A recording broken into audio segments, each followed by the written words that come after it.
നമസ്കാരം. India America സൗഹൃദ പാതയിൽ വലിയ വിള്ളലുണ്ടാക്കുന്ന തരത്തിലാണ് പ്രസിഡന്റ് ഡൊണാൾഡ് ട്രംപിൻ്റെ ഭാഗത്തു നിന്നുള്ള പല തീരുമാനങ്ങളും ഈ അടുത്ത നാളുകളിൽ ഉണ്ടായത്. റഷ്യൻ എണ്ണ ഇറക്കുമതിയുമായി ബന്ധപ്പെട്ട് എടുത്ത കടുത്ത നിലപാടുകൾ, ഒപ്പം അധിക തീരുവ, ഇതൊക്കെ വലിയ വെല്ലുവിളികളാണ് ഉയർത്തിയത്. ഇന്ത്യയെ സംബന്ധിച്ചിടത്തോളം അതൊക്കെ വലിയ വിഷയം തന്നെയാണ്.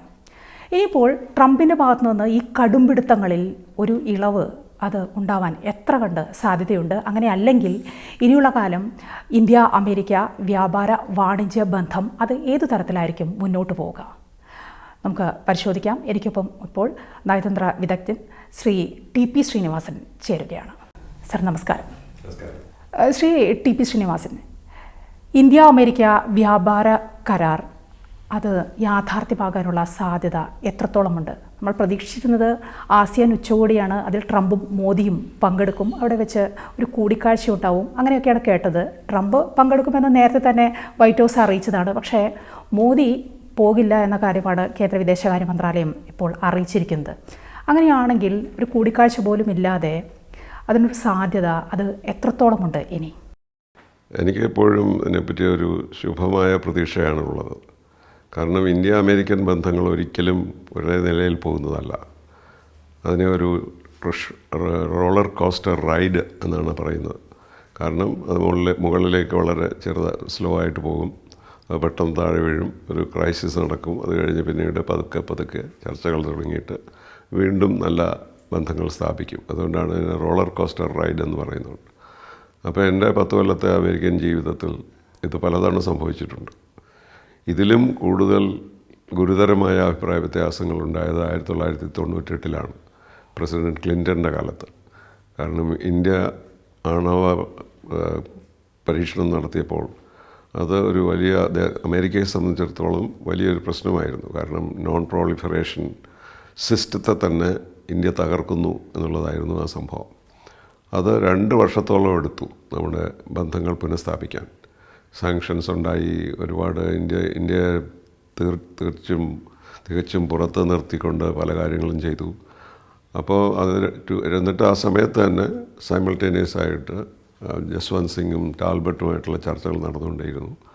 അങ്ങനെ 2 വർഷം കഴിഞ്ഞപ്പോഴത്തേക്കും അതിനൊരു അണ്ടർസ്റ്റാൻഡിംഗ് ഉണ്ടായി. പ്രസിഡന്റ് ക്ലിൻ്റൺ ഇന്ത്യയിൽ പോയി, പ്രധാനമന്ത്രി വാജ്പേയി വാഷിങ്ടണിൽ വന്നു. അതോടെ സിറ്റുവേഷൻ വളരെ നോർമലായി.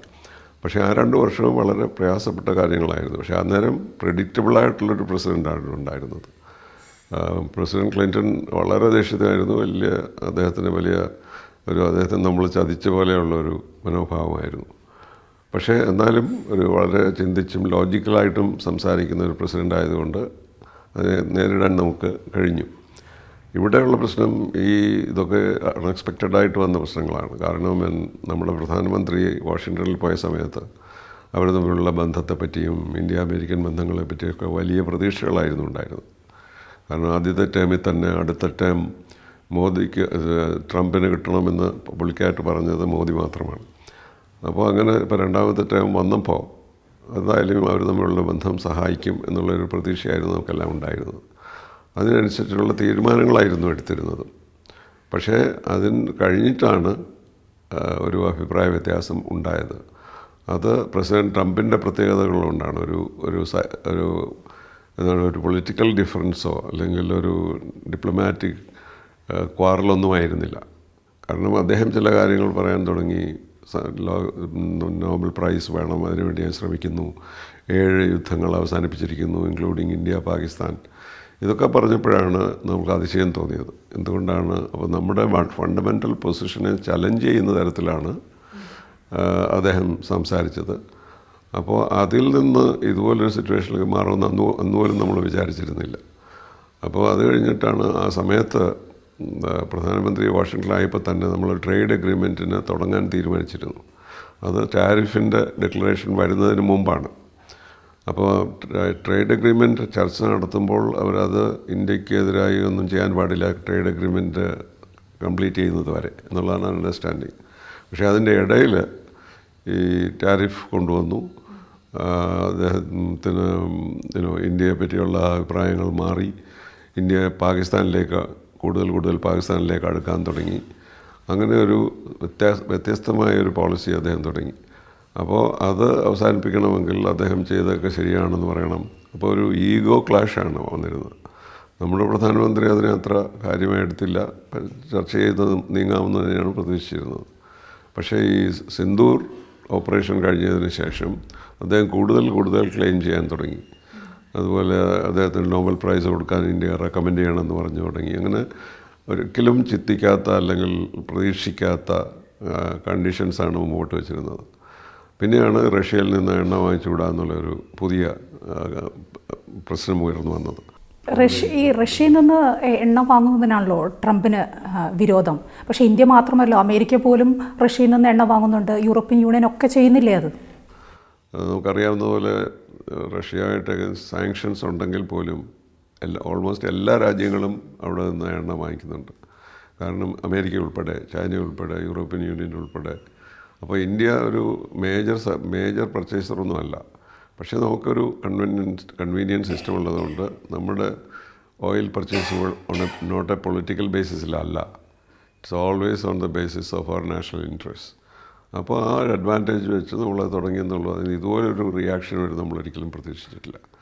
പക്ഷേ അദ്ദേഹത്തിന് യുക്രൈൻ യുദ്ധം അവസാനിപ്പിക്കാനുള്ള ആഗ്രഹമുള്ളതുകൊണ്ട് ഇതൊരു മേജർ ഇഷ്യൂ ആയി വന്നു. കാരണം റഷ്യയുടെ ഫൈനാൻഷ്യൽ സിറ്റുവേഷന് റഷ്യയിൽ നിന്ന് ഓയിൽ വാങ്ങുന്നവർ സപ്പോർട്ട് ചെയ്യുന്നു എന്നൊരു തിയറിയാണ് അദ്ദേഹം മുന്നോട്ട് കൊണ്ടുവന്നത്. പക്ഷേ ഇന്ത്യക്ക് അങ്ങനെ ഒരു അപ്രോച്ച് ഉണ്ടായിരുന്നില്ല. ഇന്ത്യ ഒരു കാലത്തും റഷ്യയെ ഇക്കാര്യത്തിൽ സപ്പോർട്ട് ചെയ്തിരുന്നുമില്ല. കാരണം നമ്മൾ we are on the side of peace എന്നാണ് നമ്മുടെ പ്രധാനമന്ത്രി പറഞ്ഞത്. അദ്ദേഹം മോസ്കോയിൽ പോയി പുടിനോട് ഡയറക്റ്റായിട്ട് പറഞ്ഞു, mister president, this is not an age of war എന്ന് അദ്ദേഹത്തോട് നേരിട്ട് പറയുകയുണ്ടായി. എന്നിട്ട് അതിൽ ന്യൂട്രലാണ് ഇന്ത്യ എന്ന് പറഞ്ഞപ്പോൾ അദ്ദേഹത്തിൻ്റെ മറുപടി, ഞങ്ങൾ ന്യൂട്രൽ അല്ല, we are on the side of peace എന്നൊക്കെയാണ്. അപ്പോൾ ഇന്ത്യയുടെ പോളിസിയെപ്പറ്റി ഒരു സംശയം ഉണ്ടാകേണ്ടതില്ല. പക്ഷേ ഇന്ത്യ ഓയിൽ വാങ്ങാതിരുന്നാൽ പിന്നെ പല രാജ്യങ്ങളിലും നമ്മൾ അത് വാങ്ങിയിട്ട് റിഫൈൻ ചെയ്ത് കൊടുക്കുന്നുണ്ട് മറ്റു രാജ്യങ്ങൾക്ക്. അപ്പോൾ അതെല്ലാം ആ വാർ മെഷീനെ ശക്തിപ്പെടുത്തുന്നു എന്നുള്ളൊരു തിയറിയാണ്. അത് പ്രൂവ് ചെയ്തിട്ടൊന്നുമില്ല, പക്ഷേ അതൊരു ഇംപ്രഷനാണ്. ഇതൊരു എക്സ്ക്യൂസായി, അതിന് മോദീസ് വാർ എന്ന് വരെ ചില അമേരിക്കൻ എക്സ്പേർട്സ് പറയുകയുണ്ടായി. That was A most unexpected development. അപ്പോൾ അതിലൊരു കൺസെഷൻ്റെ ക്വസ്റ്റ്യനെ ഉദിക്കുന്നില്ല. നമ്മൾ വാങ്ങിക്കില്ല എന്ന് പറയുന്നില്ല, വാങ്ങിക്കുമെന്ന് പറയുന്നില്ല. ഇൻ്റർനാഷണൽ പ്രൈസസ് സോൾവ് ചെയ്യുന്ന, അല്ലെങ്കിൽ ഇൻ്റർനാഷണൽ പ്രൈസസ് സ്റ്റേബിളായിട്ട് നിൽക്കാൻ ഇന്ത്യ ഓയിൽ വാങ്ങുന്നത് നല്ലതാണെന്ന് പ്രസിഡൻറ്റ് ബൈഡൻ തന്നെ നമ്മളോട് പറഞ്ഞിരുന്നതാണ്. അപ്പോൾ ഇതിലൊരു അർത്ഥമൊന്നുമില്ല. അതൊരു മനഃപൂർവ്വം ഉണ്ടാക്കിയ ഒരു കെട്ടിച്ചമച്ച ഒരു കഥയാണിത്. അത് അതുപോലെ തന്നെ അദ്ദേഹം വിഡ്രോ ചെയ്യും തോന്നുന്നു. കാരണം അതായത് ഇപ്പോൾ ഈ അധിക തീരുവ എന്ന് പറയുന്നത് 50% ആണല്ലോ ഉള്ളത്. 25. ഈ 50% എന്നുള്ളത് 15 to 30 പോകും അതിനുള്ള സാധ്യത എന്നാണ് വിലയിരുത്തലുകൾ വരുന്നത്. അതിനൊരു സാധ്യത കാണുന്നുണ്ടോ? അത് ഏത് തരത്തിൽ സോൾവ് ചെയ്യുമെന്ന് എനിക്കറിയില്ല. കാരണം നമ്മുടെ പ്രശ്നം ഇതൊന്നുമല്ല. നമ്മൾ പറയുന്നത് നമ്മളുടെ വേൾഡ് മാർക്കറ്റിനെ സ്റ്റെബിലൈസ് ചെയ്ത് നിർത്തേണ്ടത് നമ്മുടെ താല്പര്യമാണ്. ഇപ്പോൾ നമ്മൾ ഇത് വാങ്ങുകയില്ല എന്ന് പറഞ്ഞാൽ പിന്നെയും വേൾഡ് മാർക്കറ്റിൽ റഷ്യൻ ഓയിൽ ചീപ്പറാവുകയോ അല്ലെങ്കിൽ വില കൂടുകയോ മറ്റു രാജ്യങ്ങൾക്ക് പ്രയോജനം ഉണ്ടാവുകയോ ചെയ്യും. അൺഎക്സ്പെക്റ്റഡ് ആയിട്ടുള്ള ഒരു കൊളാപ്സ് ഉണ്ടാകും ഓയിൽ മാർക്കറ്റിൽ. അതിൽ നമുക്ക് താല്പര്യമില്ല. അപ്പോൾ അതുകൊണ്ട് അതിങ്ങനെ പറഞ്ഞു തീർക്കാവുന്നതല്ല. ട്രംപ് ഈ റഷ്യയിൽ നിന്നുള്ള എണ്ണ ഇറക്കുമതിയുമായി ബന്ധപ്പെട്ട് മാത്രം താങ്കൾ പറഞ്ഞതുപോലെ തന്നെ അതൊരു ഘടകമായി മാത്രം ചൂണ്ടിക്കാട്ടുന്നതായിക്കൂടെ? മറ്റും വിഷയങ്ങളില്ലേ? പ്രത്യേകിച്ചും നേരത്തെ തന്നെ കേട്ടിട്ടുണ്ട് അമേരിക്കയുടെ ക്ഷീര കർഷക ഉൽപ്പന്നങ്ങൾ, അതിന് പറ്റിയൊരു വിപണിയാണ് ഇന്ത്യ. അത് ട്രംപ് പ്രതീക്ഷിച്ചിരുന്നു, അങ്ങനെ ഒരു വിപണി നമ്മൾ തുറന്നു കൊടുക്കുമെന്ന്. പക്ഷേ അത് നമ്മൾ തയ്യാറായില്ല. അതും ഒരു ഘടകമാണ് ഈ വിള്ളലിനെന്ന് കേൾക്കുന്നു. അത് ഇന്ത്യയെ സംബന്ധിച്ചിടത്തോളം അഗ്രികൾച്ചറൽ പ്രോഡക്ട്സിൻ്റെ കാര്യത്തിൽ നമുക്ക് യാതൊരു കൺസെഷനും നൽകാൻ സാധ്യമല്ല. കാരണം ഫാമേഴ്സ് സ്ട്രൈക്ക് കണ്ടതല്ലേ, വളരെ ഗുരുതരമായ പ്രശ്നമാണത് സൃഷ്ടിച്ചത്. ചണ്ഡീഗഡിലും ഹരിയാനയിലും യു പിയിലും ഒക്കെ വലിയ പ്രശ്നങ്ങളുണ്ടായി. അത് ഒരു തരത്തിൽ പറഞ്ഞാൽ അത് സമാധാനമായിട്ട് തീർത്തു എന്ന് പറഞ്ഞാലും ആ പ്രശ്നം പരിഹരിക്കപ്പെട്ടിട്ടില്ല. അപ്പോൾ അവരുടെ പ്രൊഡക്ഷൻ സപ്പോർട്ട് ചെയ്യാത്ത തരത്തിലുള്ള യാതൊരു പോളിസിയും നമുക്ക് ചെയ്യാൻ പറ്റില്ല. അപ്പോൾ അവരാവശ്യപ്പെടുന്നത് സബ്സിഡികൾ കുറയ്ക്കണം. അപ്പോൾ അതുകൊണ്ട് ഇന്ത്യയുടെ ഫുഡ് പ്രോഡക്ട്സ് ആരും വാങ്ങിക്കാതെ വരും, അങ്ങനെയൊക്കെയുള്ള പ്രശ്നങ്ങളാണ്. പിന്നെ അവർ ഇത് കോമ്പോസിഷൻ മാറ്റിയ മോഡിഫൈഡ് ഗ്രെയിൻസ് നമ്മൾ ഒരിക്കലും വാങ്ങിക്കില്ല. അത് വലിയ പ്രശ്നങ്ങളുണ്ടാക്കും, ആരോഗ്യ പ്രശ്നങ്ങളുണ്ടാക്കും. അതിൻ്റെ വില കുറവാകുന്നതുകൊണ്ട് നമ്മുടെ പ്രൊഡക്ഷൻ കുറയാൻ തുടങ്ങും, ആളുകളത് കഴിക്കാൻ തുടങ്ങും. അങ്ങനെ അപ്പോൾ ഇക്കാര്യത്തിൽ ഈ റൗണ്ടിലെല്ലാം അവർ പറയുന്നത് 80% അഗ്രിമെൻ്റ് ആയിട്ടുണ്ടെന്നാണ്. അപ്പോൾ റിമൈനിങ് 20% ഇഷ്യൂ. അപ്പോൾ അത് നമ്മൾ അവർ ഇമ്പോർട്ട് ചെയ്തില്ലെങ്കിൽ, അവരുടെ സബ്സിഡി നിർത്തിയില്ലെങ്കിൽ അവർ കരാർ ഒപ്പിടില്ല എന്ന് പറഞ്ഞാൽ, അപ്പോൾ ഈ 50% അങ്ങനെ തന്നെ നിൽക്കും. അതേസമയത്ത് ഇത് സോൾവ് ചെയ്യുകയാണെങ്കിൽ നമ്മളൊരു പുതിയ സിസ്റ്റത്തിലേക്ക്, ട്രേഡ് എഗ്രിമെൻറ്റിൻ്റെ സിസ്റ്റത്തിലേക്ക് പോകും. അപ്പോൾ എഗ്രിമെൻ്റ് ഉണ്ടാവുകയാണ് നല്ലത്. പക്ഷേ അതിന് സാധ്യതയില്ലാത്തത് ഈ കാരണങ്ങൾ കൊണ്ടാണ്, ട്രംപിൻ്റെ കടുംപിടുത്തം കൊണ്ടാണ്. ട്രംപ് അടിക്കടി പല അവകാശവാദങ്ങളും ഉന്നയിക്കുന്നുണ്ട്. ആദ്യം വൈറ്റ് ഹൗസിൽ മാധ്യമങ്ങളോടാണ് പറഞ്ഞത് ഈ എണ്ണയുമായി ബന്ധപ്പെട്ട് റഷ്യയിൽ നിന്നുള്ള ഇന്ത്യയുടെ എണ്ണ ഇറക്കുമതി അതിൽ നിന്ന് ഇന്ത്യ പിന്മാറുകയാണ് എന്ന് വരെ മോദി തന്നോട് പറഞ്ഞു എന്നാണ് ട്രംപ് പറഞ്ഞത് വൈറ്റ് ഹൗസിൽ. പക്ഷേ പിന്നീട് നമ്മുടെ വിദേശകാര്യ മന്ത്രാലയം അത് തള്ളുകയാണ് ചെയ്തത്. അതിനുശേഷം ഇപ്പോൾ കഴിഞ്ഞ ദിവസം ദീപാവലി ആശംസയുമായി ട്രംപും മോദിയുമായി സംസാരിക്കുകയുണ്ടായല്ലോ. ആ സമയത്തും ട്രംപ് പറയുന്നത്, ആശംസ അറിയിക്കാൻ വിളിച്ച സമയത്ത് മോദി പറഞ്ഞു കുറയ്ക്കുകയാണ്, ഓരോ ഘട്ടമായി എണ്ണ ഇറക്കുമതി ചെയ്യുന്നത് കുറയ്ക്കും എന്ന് മോദി തനിക്ക് ഉറപ്പ് നൽകിയെന്നാണ് പറയുന്നത്. പക്ഷേ ആ കാര്യത്തിൽ ഇപ്പോഴും ഒരു വ്യക്തത വന്നിട്ടില്ല. ട്രംപ് സംസാരിച്ചതും ആശംസ അറിയിച്ച കാര്യങ്ങളൊക്കെ സോഷ്യൽ മീഡിയയിൽ പറഞ്ഞിരുന്നു. പക്ഷേ എണ്ണയുമായി ബന്ധപ്പെട്ട് മാത്രം മോദി മൗനം പാലിക്കുകയാണ് ചെയ്തത്. അതിൽ നിന്ന് എന്ത് മനസ്സിലാക്കണം? അല്ല, നമ്മൾ ഡീൽ ചെയ്യുന്ന പ്രസിഡന്റ് ഒരു റാഷണൽ പേഴ്സൺ അല്ലല്ലോ, അവിടെയാണ് പ്രശ്നം. ഇപ്പോൾ ക്ലിൻ്റനുമായിട്ട് നമുക്ക് ഒരുപാട് പ്രശ്നങ്ങളുണ്ടായിരുന്നെങ്കിലും അദ്ദേഹത്തോട് സംസാരിക്കുമ്പോൾ നമുക്കറിയാം അദ്ദേഹം ചിന്തിച്ചിട്ടാണ് റെസ്പോണ്ട് ചെയ്യുന്നതെന്നുള്ളത്. അപ്പോൾ ആവശ്യമില്ലാതെ ഒരു ഈഗോ കാരണം കൊണ്ടോ അല്ലെങ്കിൽ നോബൽ പ്രൈസ് വേണ്ടതുകൊണ്ടൊന്നും അങ്ങനെ പ്രവർത്തിക്കുന്ന ഒരു പ്രസിഡൻ്റ് ആയിരുന്നില്ല. ഒരു പ്രസിഡൻസും അങ്ങനെ ആയിരുന്നില്ല ഇതിനു മുമ്പ്. അപ്പോൾ അതൊരു പുതിയ ഫിനോമിനനാണ് ഈ ട്രംപിൻ്റെ. അത് അദ്ദേഹം മാറ്റിക്കൊണ്ടും ഇരിക്കുന്നു. അപ്പോൾ എനിക്ക് തോന്നുന്നത് നമുക്കൊരു ഓപ്ഷനും ഇല്ല, അമേരിക്കയ്ക്കും ഓപ്ഷനില്ല. We have to stay with each other. നമുക്ക് പോയി ചൈനയുടെ കൂടെ നിൽക്കാമെന്നോ റഷ്യയുടെ കൂടെ നിൽക്കാമെന്നോ എന്നൊക്കെ നമ്മൾ പറഞ്ഞാൽ പോലും അതിന് യാതൊരു പ്രാക്ടിക്കൽ വാല്യൂവും ഇല്ല. ചൈനയെ സംബന്ധിച്ചിടത്തോളം അവരുടെ പോളിസി ഇന്ത്യയെ നശിപ്പിക്കുക എന്നുള്ളത് തന്നെയാണ്. അപ്പോൾ അതാണ് അവരുടെ ഫണ്ടമെൻ്റൽ. കാരണം they want to dominate Asia. ഇപ്പോൾ തന്നെ അവർ ഡോമിനേറ്റ് ചെയ്യുന്നത് അവർക്കറിയാം. അപ്പോൾ അതുകൊണ്ട് ഇന്ത്യ ഒരിക്കലും ഏഷ്യയിലെ വലിയ രാജ്യമാകാൻ പാടില്ല എന്നുള്ളതാണ് ചൈനയുടെ പോളിസി. അപ്പോൾ അതുകൊണ്ട് നമുക്കിപ്പോൾ താല്പര്യമുണ്ട് ചൈനയോട് സഹകരിക്കണം എന്നുണ്ടെങ്കിൽ പോലും അവർ സഹകരിക്കാൻ തയ്യാറാവുകയുമില്ല. അതുകൊണ്ട് പുതിയ ഈ ലോകത്ത് വരാൻ പോകുന്ന ഡെമോക്രസീസ് വേഴ്സസ് ഓട്ടോക്രസീസ് ആണെങ്കിൽ നമുക്ക് ഡെമോക്രസീസിന് കൂടെ നിൽക്കാൻ സാധ്യമാവുള്ളൂ. ഇപ്പോൾ റഷ്യയോട് നമുക്ക് നല്ല ബന്ധമുണ്ട്, ചൈനയോട് നല്ല ബന്ധമുണ്ടെന്ന് പറയുമെങ്കിൽ പോലും ഒരിക്കലും ഇന്ത്യ ചൈന കാര്യങ്ങളിൽ റഷ്യ നമ്മുടെ കൂടെ നിന്നിട്ടില്ല. ചൈന എല്ലാ കാലത്തും ത്രെറ്റൻ ചെയ്യുകയും നമ്മുടെ ഇന്ത്യൻ ടെറിട്ടറി പിടിച്ചടക്കുകയും അവിടെ നിന്ന് പോകാതിരിക്കുകയും ഒക്കെ ചെയ്യുകയല്ലേ. അപ്പോൾ അങ്ങനെ ഇരിക്കുമ്പോൾ ചൈനയുമായിട്ട് നമുക്ക് ഡീൽ ചെയ്യാൻ കഴിയില്ല. റഷ്യയുമായിട്ട് നമുക്ക് നല്ല ട്രേഡ് ബന്ധങ്ങളൊക്കെ ഉണ്ട്. പക്ഷേ ഇപ്പോൾ റഷ്യയും ചൈനയുമായിട്ടുള്ള 2000-ലാണെന്ന് തോന്നുന്നു ഒരു എഗ്രിമെൻ്റ് ഉണ്ടാക്കിയിട്ടുണ്ട്. അതൊരു ഡിഫൻസ് കോപ്പറേഷൻ എഗ്രിമെൻ്റാണ്. And that is based on the possible Taiwan situation. അപ്പോൾ തായ്വാൻ പിടിച്ചടക്കാൻ ചൈന ശ്രമിക്കുകയാണെങ്കിൽ അതിനെ സപ്പോർട്ട് ചെയ്യാമെന്നാണ് റഷ്യ പറഞ്ഞിരിക്കുന്നത്. അപ്പോൾ അതിനാണ് ചൈന ഇപ്പോൾ തായ്വാൻ്റെ കാര്യത്തിലുള്ള ആ അഷ്വറൻസ് കാരണമാണ് യുക്രൈൻ്റെ കാര്യത്തിൽ അവർ റഷ്യയോട് ചേർന്ന് നിൽക്കുന്നത്. ഇന്ത്യ പാക് സംഘർഷം അവസാനിപ്പിക്കാൻ താനാണ് മുൻകൈയെടുത്തത് എന്ന് ഡൊണാൾഡ് ട്രംപ് പലതവണ പറഞ്ഞു കഴിഞ്ഞു. പക്ഷേ നമ്മളത് സമ്മതിച്ചു കൊടുത്തിട്ടില്ല. ഇന്ത്യൻ വിദേശകാര്യ മന്ത്രാലയം അത് സമ്മതിച്ചു കൊടുത്തിട്ടില്ല. ആ ഒരൊറ്റ കാരണം കൊണ്ടാണോ ഇത്രയേറെ വിഷയങ്ങളിലേക്ക് പോയത്? അങ്ങനെ കരുതാനാവുമോ? ഒരു തരത്തിൽ പറഞ്ഞാൽ അങ്ങനെയാണ്. കാരണം അദ്ദേഹത്തിൻ്റെ ആഗ്രഹം യുദ്ധങ്ങളെല്ലാം അവസാനിപ്പിക്കണമെന്നും അതുകൊണ്ട് വലിയ ലോക നേതാവാകണമെന്നും സമാധാനകാംക്ഷിയായ പ്രസിഡൻ്റ് ആകണമെന്നും ഒക്കെയാണ് അദ്ദേഹത്തിൻ്റെ ആഗ്രഹം. അപ്പോൾ അതിന് അദ്ദേഹം ശ്രമിച്ചു കാണുമെന്നുള്ളതും തീർച്ചയാണ്. നമ്മളിപ്പോൾ ഇത് ചെയ്തില്ല എന്നൊക്കെ പറയുന്നെങ്കിൽ പോലും തീർച്ചയായും ഇന്ത്യയും അമേരിക്കയും ചർച്ചകൾ നടന്നുകൊണ്ടേയിരുന്ന സമയമായിരുന്നു യുദ്ധകാലം. പ്രസിഡന്റ് ട്രംപ് ഇടപെട്ടു എന്ന് നമ്മൾ സമ്മതിക്കുന്നില്ലെങ്കിൽ പോലും വൈസ് പ്രസിഡന്റ് പ്രധാനമന്ത്രിയെ ഫോൺ ചെയ്യുകയുണ്ടായെന്നുള്ളത് നമുക്കെല്ലാം അറിയാവുന്ന കാര്യമാണ്. അപ്പോൾ പറഞ്ഞത് വൈസ് പ്രസിഡന്റ് പറഞ്ഞത് അടുത്ത് ശ്രദ്ധിച്ചോളൂ, നാളെ യുദ്ധം കൂടുതൽ ഗുരുതരമാകും എന്നാണ് വൈസ് പ്രസിഡന്റ് കൺവേ ചെയ്തതെന്നാണ് നമ്മൾ പറയുന്നത്. പക്ഷേ എന്തായാലും അവരുമായിട്ടുള്ള ചർച്ചകൾ നടന്നിരുന്നു. അപ്പോൾ അതിനെ ഒരു എന്താണ് നെഗോസിയേഷനാണ് അല്ലെങ്കിൽ മീഡിയേഷനാണ് എന്ന് പറയുന്നത് നമ്മളൊരിക്കലും സമ്മതിക്കാറില്ല. കാരണം പാകിസ്ഥാനെ സംബന്ധിച്ചിടത്തോളം മീഡിയേഷൻ അനുവദിക്കുകയില്ല എന്ന് സിംല അഗ്രിമെൻ്റ് വഴി നമ്മൾ രണ്ടുപേരും അഗ്രി ചെയ്തിട്ടുള്ളതാണ്. ഒരു ബയലാറ്ററൽ ലെവലിൽ മാത്രമേ ഈ പ്രശ്നങ്ങൾ പരിഹരിക്കുകയുള്ളൂ എന്നാണ്. പലരും അത് പരിഹരിക്കാൻ നോക്കിയിട്ടുണ്ട്. Secretary general of the UN ആയാലും കൊള്ളാം, പ്രസിഡന്റ് പുടിൻ ആയാലും കൊള്ളാം, പലരും ശ്രമിക്കുന്നുണ്ട്, പാകിസ്ഥാനിൽ താല്പര്യമുള്ള ലോക നേതാക്കന്മാരല്ല. പക്ഷേ ഇന്ത്യയുടെ പൊസിഷൻ വളരെ സ്ട്രിക്റ്റ് ആയതുകൊണ്ട് അവരതിൽ ഇടപെടാറില്ല. 1955 അവസാനമായിട്ട് റഷ്യ കാശ്മീർ ഇന്ത്യയുടെ ഭാഗമാണെന്ന് ശക്തമായിട്ട് പറഞ്ഞത്.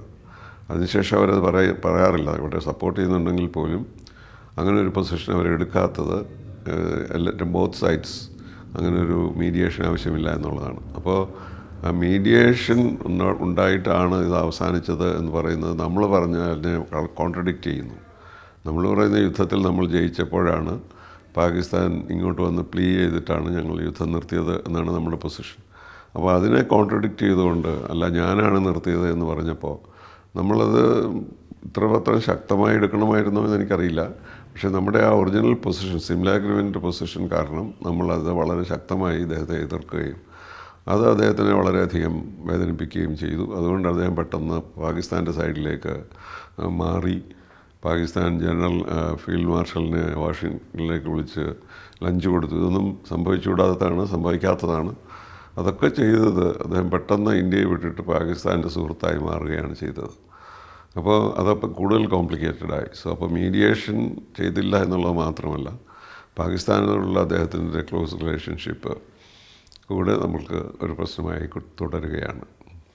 ഏതായാലും ഈ അധിക തീരുവ എന്ന് പറയുന്നത് ലോകത്തിലെ തന്നെ ഏറ്റവും കൂടുതൽ തീരുവ നൽകുന്ന രാജ്യങ്ങളിൽ ഒന്നായി മാറിയിരിക്കുകയാണ് ഇന്ത്യ. നമുക്കത് വലിയൊരു ബാധ്യതയല്ലേ? ആ 50% എന്നുള്ളത് 30 ആക്കിയാൽ അത് വളരെ നല്ലതാണ്. പക്ഷേ അതിനൊരു സാധ്യത അത് താങ്കൾ പ്രതീക്ഷിക്കുന്നുണ്ടോ അങ്ങനെ ഒന്ന് ഉടൻ? സാധ്യതയുണ്ട് ട്രേഡ് എഗ്രിമെൻ്റ് സൈൻ ചെയ്യുകയാണെങ്കിൽ. പക്ഷേ നോക്കൂ, ഈ കഴിഞ്ഞ വർഷം ലോക ഇക്കണോമിക് സിറ്റുവേഷൻ നോക്കിയാൽ പ്രതീക്ഷിച്ചതുപോലെയുള്ള അപകടങ്ങളൊന്നും ഉണ്ടായിട്ടില്ല ഈ ടാരിഫ് വാർ കൊണ്ട്. അവരുടെ IMFൻ്റെയും മറ്റുള്ളവരുടെയൊക്കെ കണക്ക് നോക്കിയാൽ വളരെ കുറഞ്ഞൊരു 0.2% or 0.3% റിഡക്ഷൻ വന്നിട്ടുണ്ടെങ്കിൽ പോലും അവർ പ്രതീക്ഷിച്ച വളർച്ച ഗ്ലോബൽ ഇക്കോണമിയിൽ ഉണ്ടായിക്കൊണ്ടിരിക്കുകയാണ്. അതിന് പല കാരണങ്ങളും കാണും. കാരണം പഴയ സ്റ്റോക്സ് ഉള്ള സാധനങ്ങളായിരിക്കും അവരിപ്പോൾ വിൽക്കുന്നത്. അതുപോലെ ടാരിഫ് അപ്ലൈ ചെയ്ത് കാണില്ല ചില കേസിൽ നിന്നൊക്കെ. ജസ്റ്റിഫൈ എന്ന് പറഞ്ഞെങ്കിലും ഇതൊരു വേൾഡ് കൊളാപ്സ് ആകും എന്നുള്ള അഭിപ്രായത്തിൽ നിന്ന് ലോകം ഇപ്പോൾ മാറി നിൽക്കുകയാണ്. അതുപോലെ നമ്മളും കൂടുതൽ ഇൻറ്റേർണൽ മാർക്കറ്റിലെ ഡിപ്പെൻഡ് ചെയ്യാൻ തീരുമാനിച്ചിരിക്കുകയാണ്. കിറ്റെക്സിൻ്റെ സ്റ്റോറി അറിയാമല്ലോ. അവരുടെ എൻറ്റയർ പ്രോഡക്ട്സ് 100% അമേരിക്കയ്ക്ക് വേണ്ടിയാണ് ഉണ്ടാക്കിക്കൊണ്ടിരുന്നത്. അവർ ധാരാളം പ്രോഫിറ്റ് ഉണ്ടാക്കിയിരുന്നു. അവർ ഇന്ത്യയുടെ മാർക്കറ്റ് ഒരിക്കൽ പഠിക്കുക പോലും ചെയ്തില്ല. പക്ഷേ അവർ പഠിച്ചപ്പോൾ മനസ്സിലായി, ഇപ്പോൾ അവർ അത് തുടങ്ങിയല്ലോ. അതെ, അപ്പോൾ ഇപ്പോൾ മനസ്സിലായിരിക്കുന്ന അവരുടെ പ്രോഫിറ്റ് 100% ഉയർന്നു എന്നാണ് പറയുന്നത്. അപ്പോൾ ഇനി അവർ ചെയ്യാൻ പോകുന്നത് അതേ പ്രോഡക്ട്സ് തന്നെ ഇവിടെ വിറ്റിട്ട് കൂടുതൽ പ്രോഫിറ്റ് ഉണ്ടാക്കുന്നു. അതായിരുന്നല്ലോ നമ്മൾ വിശ്വസിച്ചിരുന്നത്. ഇത് അവിടെ വാങ്ങിച്ചില്ലെങ്കിൽ നമ്മൾ എന്ത് ചെയ്യും എന്നുള്ളത് വിചാരമായിരുന്നു. അപ്പോൾ ഈ പുതിയതായിട്ട് അങ്ങനെ നമ്മുടെ എല്ലാ ഇൻഡസ്ട്രീസും അങ്ങനെ നോക്കാൻ തുടങ്ങും. പണ്ടൊക്കെ എക്സ്പോർട്ട് ഓർ പെരിഷ് എന്നായിരുന്നല്ലോ. ഇപ്പം അങ്ങനെയല്ല, if you export you perish എന്നുള്ള സ്ഥിതിയിലാണ് വരുന്നത്. അങ്ങനെ നമ്മളെല്ലാം അങ്ങനെ തുടരുകയാണെങ്കിൽ അത് ട്രംപിന് തന്നെ ഒരു ബൂമറാങ് ആവില്ലേ? തീർച്ചയായിട്ടും. കാരണം അതിൻ്റെ ഇൻ്റർനാഷണൽ സിറ്റുവേഷൻ മുഴുവനായിട്ട് മാറ്റിമറിക്കുമല്ലോ. പക്ഷേ ട്രംപിൻ്റെ ഡിപ്പെൻഡൻസ് നമ്മളിലല്ല ഇക്കാര്യങ്ങളിൽ. കൂടുതലും ചൈനയുമായിട്ടുള്ള ട്രേഡാണ്. ചൈനയുമായിട്ടുള്ള ട്രേഡ്, അതുപോലെ യൂറോപ്യൻ യൂണിയനിലുള്ള രാജ്യങ്ങളുടെ പ്രവർത്തനങ്ങൾ, അതൊക്കെയാണ് അവരെ കൂടുതൽ ബാധിക്കുന്നത്. അപ്പോൾ ചൈനയുമായിട്ട് ഒരു സ്റ്റേബിൾ റിലേഷൻഷിപ്പ് ഉണ്ടാകുകയാണെങ്കിൽ, ഇപ്പോൾ ഇല്ല, അവർ തമ്മിലുണ്ടാകുകയാണെങ്കിൽ അതും ഒരു ട്രംപിനെ സംബന്ധിച്ചിടത്തോളം ഒരു കൺവീനിയൻ്റ് ആയിട്ട് വരും. അപ്പോൾ ഈ റഷ്യൻ ഓയിലിൻ്റെ കാര്യത്തിലും അതുപോലെ ഇന്ത്യ പാകിസ്ഥാൻ കാര്യത്തിലും നമ്മൾ കൺസെഷൻ കൊടുത്താൽ മാത്രമേ ഒരു നോർമലൈസേഷൻ ഓഫ് റിലേഷൻസ് വരുന്നു എന്ന് പറയുമെങ്കിൽ പോലും പ്രോഡക്ട്സ് നോക്കിയാൽ അല്ലെങ്കിൽ സ്റ്റാറ്റിസ്റ്റിക്സ് നോക്കിയാൽ ഈ ഇത്രയും നടന്ന സംഭവങ്ങൾ കൊണ്ട് വലിയൊരു ഇമ്പാക്റ്റ് ഒന്നും ഇന്ത്യൻ എക്കോണമിയിൽ വന്നിട്ടില്ല. ഇൻഫാക്റ്റ് ഇമ്പ്രൂവ്മെൻറ്റ് വന്നിട്ടുണ്ട് എന്നുള്ളതാണ് സത്യം. ഏതായാലും അടുത്ത ആഴ്ച മലേഷ്യയിൽ ആസിയാൻ സമ്മിറ്റാണ്. അതിലെന്തായാലും മോദി പങ്കെടുക്കില്ല, അത് തീരുമാനമായി. പിന്നെ വരുന്നത് ദക്ഷിണാഫ്രിക്കയിൽ അടുത്ത മാസം നടക്കുന്ന G20 ആണ്. G20 നമുക്കാണ് കൂടുതൽ താല്പര്യം അമേരിക്കയെക്കാളും. ചൈന പോലും കഴിഞ്ഞ തവണ G20 വന്നില്ലല്ലോ. അപ്പോൾ പക്ഷേ G20 നമ്മുടെ ഒരു മേജർ ഇനിഷ്യേറ്റീവാണ്. അവിടെയാണ് നമ്മൾ ഗ്ലോബൽ സൗത്ത് എന്നുള്ള കോൺസെപ്റ്റ് ഡെവലപ്പ് ചെയ്തെടുത്തിരിക്കുന്നത്. എല്ലാ ആഫ്രിക്കൻ രാജ്യങ്ങളെയും അൺഎക്സ്പെക്റ്റഡായിട്ട് പെർമനൻറ്റ് മെമ്പേഴ്സായിട്ട് കൊണ്ടുവന്നത് ഇന്ത്യയാണ്. അപ്പോൾ G20 നമ്മളെ സംബന്ധിച്ചിടത്തോളം നമ്മൾ മൾട്ടിലാറ്ററൽ ഡിപ്ലോമസി റിഫോം ചെയ്ത ഒരു കാര്യമായിരുന്നു ചെയ്തത്. കാരണം അതിൻ്റെ നോർമൽ ഡിപ്ലോമാറ്റിക് ബിഹേവിയർ ആയിരുന്നില്ല G20.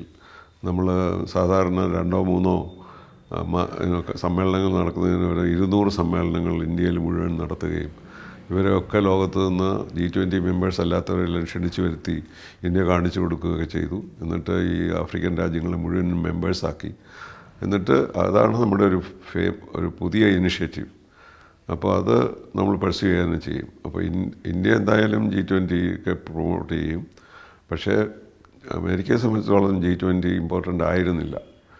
G20 അവർ ഉപയോഗിക്കാൻ നോക്കി യുദ്ധം അവസാനിപ്പിക്കാൻ, യുക്രൈൻ-റഷ്യ യുദ്ധം അവസാനിപ്പിക്കാൻ ഒരുപാട് ശ്രമിച്ചല്ലോ. 2 G20 മീറ്റിങ്സിൽ അവർ ഇതൊരു ഇഷ്യൂ ആക്കി. ഇന്ത്യയിൽ നടന്ന G20 മീറ്റിങ്സിൽ ഒരു അഗ്രിമെൻ്റ് ഉണ്ടായി. അപ്പോൾ അത് കുറച്ച് ഹെൽപ്ഫുള്ളായിട്ട് വന്നതായിരുന്നു. പക്ഷേ ഇപ്പോൾ വന്നിരിക്കുന്ന ഈ ഗ്ലോബൽ സൗത്ത് എന്നുള്ള ആശയത്തോട് അവരൊട്ടും യോജിക്കുന്നില്ല. കാരണം അവർ ഇന്ത്യക്കൊരു ലീഡർഷിപ്പ് ഇപ്പോൾ നോൺ അലൈൻ മൂവ്മെൻറ്റ് കഴിഞ്ഞതിന് ശേഷം ഡെവലപ്പിംഗ് കൺട്രീസിൻ്റെ ഒരു ലീഡർഷിപ്പ് ഇന്ത്യ വീണ്ടും അസ്യൂം ചെയ്യുകയാണ്. അപ്പോൾ അവർക്ക് ഈ അഭിപ്രായ വ്യത്യാസങ്ങൾ ഇന്ത്യയിലുള്ളത് കൊണ്ട് G20 അവർക്കെതിരായിട്ട് പ്രവർത്തിക്കും എന്നുള്ളൊരു ഭയം കൊണ്ടാണ് പ്രസിഡന്റ് ട്രംപ് പോകാതിരിക്കുകയോ അല്ലെങ്കിൽ അതിനെപ്പറ്റി അഭിപ്രായങ്ങൾ പറയുകയോ ചെയ്യുക. പക്ഷേ സത്യം എന്ന് പറഞ്ഞാൽ ഈ മൾട്ടിലാറ്ററൽ കോൺഫറൻസസിന് പോവുകയോ പോകാതിരിക്കുന്ന ഒരു വലിയ ഇഷ്യൂ അല്ല. ആരാണ് പോകുന്നതെന്നുള്ളതല്ല, രാജ്യം പോകുന്നുണ്ടോ എന്നുള്ളതിലാണ് വ്യത്യാസം.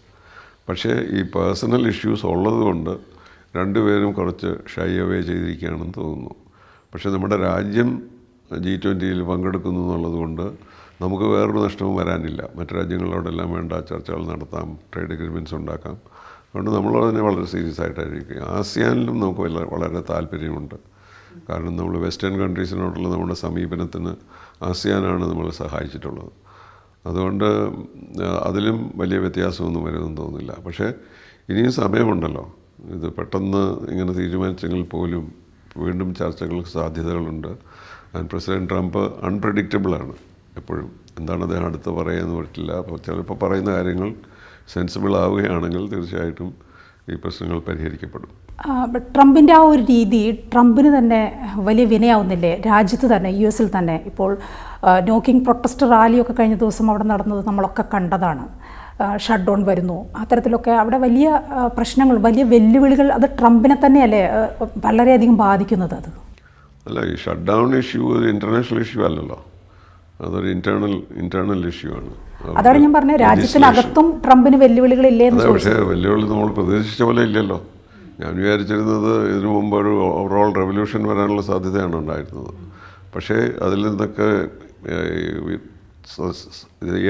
വിജയിക്കാമെന്നുള്ള ധാരണ ചിന്തയുള്ളത് ഈ ഇക്കണോമിക് ഔട്ട്പുട്ടിൻ്റെ കാര്യത്തിൽ പ്രശ്നങ്ങൾ ഉണ്ടായിട്ടില്ല എന്നുള്ളതാണ്. അപ്പോൾ സാധാരണക്കാരനെ ബാധിക്കും, അതുപോലെ ഇൻഫ്ലേഷൻ വർദ്ധിക്കുകയാണെങ്കിൽ അത് വരും എന്നൊക്കെയുള്ള ഭയമാണ് ഉണ്ടായിരുന്നത്. ഇപ്പോൾ അതില്ല, ഒരു കൊളാപ്സ് ഉണ്ടാകുന്നില്ല. അപ്പോൾ അതുകൊണ്ട് അവർ അതിനെ പിടിച്ചു നിൽക്കുകയാണ്. അപ്പോൾ ഈ മോദിയും ട്രംപുമായിട്ടുള്ള അഭിപ്രായ വ്യത്യാസങ്ങളും ഒരു അൺസർട്ടനിറ്റിയും കാരണമാണ് രണ്ടുപേരും മടിക്കുന്നത് ഇതുപോലെയുള്ള സമ്മേളനങ്ങൾക്ക് പോകാൻ. പക്ഷേ അതിനുള്ള പ്രാധാന്യം ഒരിക്കലും കുറയുന്നില്ല. ഒരുപക്ഷെ പ്രധാനമന്ത്രി നരേന്ദ്രമോദി ആസിയാൻ ഉച്ചകോടിക്ക് പങ്കെടുക്കുന്നില്ല എന്നൊരു തീരുമാനം വന്ന് ബീഹാർ തെരഞ്ഞെടുപ്പ് അടുത്തു, അതുകൊണ്ടായിക്കൂടെ? ആയിക്കോടുന്നില്ല. അതുകൊണ്ട് G20 പങ്കെടുക്കില്ല എന്ന് നമുക്ക് ഉറപ്പാക്കാൻ ഇപ്പോൾ പറ്റില്ല, അല്ലേ? അതെ, അദ്ദേഹം പറഞ്ഞിട്ടില്ലെന്ന് തോന്നുന്നു. G20 പോകില്ല എന്നൊന്നും പറഞ്ഞിട്ടില്ല. വിദേശകാര്യ മന്ത്രാലയത്തിൻ്റെ ഭാഗത്തു നിന്ന് അത്തരത്തിലുള്ള വിവരങ്ങൾ വന്നു എന്നാണ് അറിയാനായത്. G20യിലും പങ്കെടുക്കില്ല. അങ്ങനെ വരികയാണെങ്കിൽ ഈ വർഷം നമ്മൾ പങ്കെടുക്കില്ല എന്നുള്ളത് ഒരു അതിശയമാണ് എന്നെ സംബന്ധിച്ചിടത്തോളം. അതൊരു വളരെ ഒരു ഇമ്പോർട്ടൻറ്റ് ഫോറിൻ പോളിസി ഇനിഷ്യേറ്റീവാണ് നമ്മുടെ. അതെ, ഓക്കെ, വളരെ നന്ദി. ഓക്കെ.